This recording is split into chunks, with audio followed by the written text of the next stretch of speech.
Magandang umaga. So, 8:25 ngayon, Biyernes. Ito po lang menu na titirahin natin ngayon.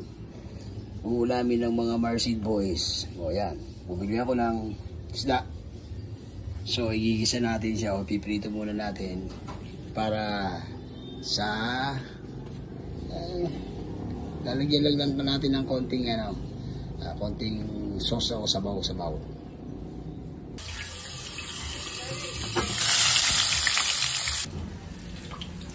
Ayan, ito tayo.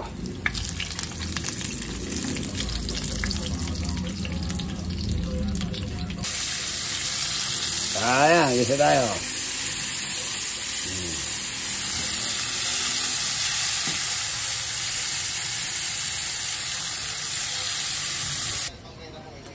Ayan na. Luto na.